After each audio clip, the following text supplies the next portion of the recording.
എല്ലാവർക്കും നമസ്കാരം. എൻ്റെ പുതിയൊരു വീഡിയോയിലേക്ക് എല്ലാവർക്കും സ്വാഗതം. ഈ വീഡിയോ ഒന്ന് കണ്ടു നോക്കണേ. വെളുത്തിരുന്നിട്ട് ഒരു കാര്യമില്ല ചേച്ചി. മനസ്സിൽ നന്മയും സ്നേഹവും വേണം, അതുണ്ടായിരിക്കണം. അതാണ് വേണ്ടത്. ഈ കലാമണ്ഡലം സത്യഭാമ ചേച്ചി, കറുത്തവരെ കണ്ടുകൂടാത്ത ഒരു ചേച്ചി ഉണ്ടല്ലോ, കലാമണ്ഡലം സത്യഭാമ ചേച്ചി. അവരെല്ലാവരെയും പുളിച്ച തെറി വിളിക്കുക. എൻ്റെ ഓമനക്കുട്ടിയെ സുഖാണാ? സത്യഭാമയല്ല, നിന്റെ തന്തേരെ ഭാമ. നിനക്ക് അമ്മയുണ്ടടാ വീട്ടിൽ? നിന്റെ അമ്മ ഒരു ഉടുപ്പൊക്കെ ഇടിച്ചിട്ട് അങ്ങനെ ഇടറാ. പക്ഷെ ഉടുപ്പിൻ്റെ അടിയിൽ ഒരു ജട്ടി ഇടാൻ മറക്കരുത് കേട്ടാ. Daisy, Jenny. അയ്യോ, ജെന്നി 2 ഉണ്ട്.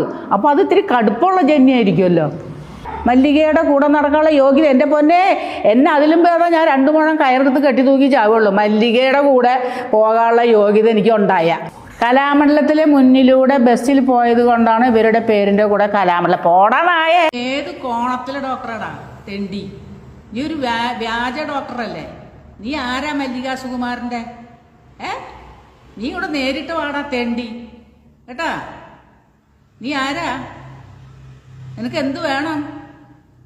നീ പറഞ്ഞു അതായത് പിന്നെ അവസാന കാലത്ത് അമ്മച്ചി വലിയ എന്തൊക്കെ ആവാനുള്ള ശ്രമത്തിലാ. നീ ജനിച്ചത് എങ്ങനെയാടാ? തുണിയും കോണകവും ഒന്നും ഇല്ലാണ്ടല്ലേ നീ നിന്റെ അമ്മയുടെ വയറ്റിന്ന് വന്നേ. നീ ഇപ്പൊ ജട്ടിയും പാൻറ്റൊക്കെ ഇട്ടുകൊണ്ട് കിടക്കണം അല്ലേ? ചേട്ടോ കൂട്ടിയിട്ടുള്ളോ കേട്ടാ? നീ എന്നെ നീ ബാക്കിയും കൂടെ കൊണ്ടുപോകാടാ എനിക്ക്. നീ കുറച്ചത് കിട്ടിയത് പോരേന്ന് പറഞ്ഞില്ലേ? നീ ബാക്കിയും കൂടെ അങ്ങോട്ട് കൊണ്ടുപോകാൻ എനിക്ക്. എന്താന്ന് വെച്ചാ എൻ്റെ വീട് ഇവിടെ സിറ്റിയിൽ തന്നെയാ. നീ അന്വേഷിച്ച് പിടിച്ചു വാ.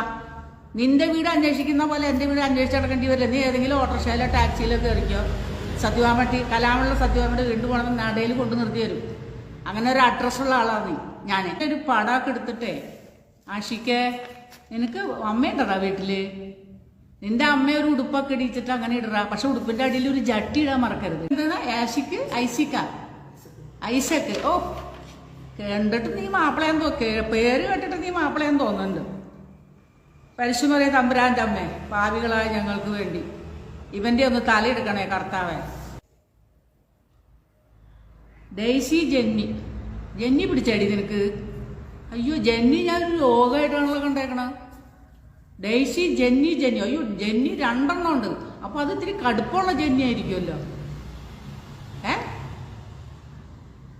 ഭയങ്കര ജെന്നിയാണല്ലോ നിനക്ക്. എന്റെ തറവാടാണ് കലാമണ്ഡലം. പിന്നെ നിനക്ക് സംശയം ഉണ്ടായിരുന്നടി ഡെയ്സിയെ, ജെന്നിക്കാരിയെ? നീ ജെന്നി പിടിച്ച് ചാവുള്ളൂ അടി കേട്ടാ. ബസ്സിൽ പോകണോ കാറിൽ പോകണോ അത് ഞങ്ങൾ തീരുമാനിക്കും. നീ അവളുടെ ആളാണ് നീലേ. അയ്യോ, ആ മൊട്ടച്ചിയുടെ ആളാണ്. അതറിഞ്ഞില്ല കേട്ടാ ഡെയ്സി. അയ്യോ, എന്നാടി ആ പെണ്ണുമ്പിള്ളക്ക് കാറൊക്കെ ഉണ്ടായി. ഇതിനെക്കാടി ഭേദം നാഗാസൈനന്തി ചേച്ചിയാ. ഇവർക്ക് ഭ്രാന്തായി പോയെന്നാണ് എനിക്ക് തോന്നുന്നത്. എന്തോ പ്രശ്നമുണ്ട് ഇവർക്ക്. വെളുത്തിരുന്നിട്ട് ഒരു കാര്യമില്ല സത്യഭാമ ചേച്ചി. മനസ്സും കൂടി നല്ലതായിരിക്കണം കേട്ടോ.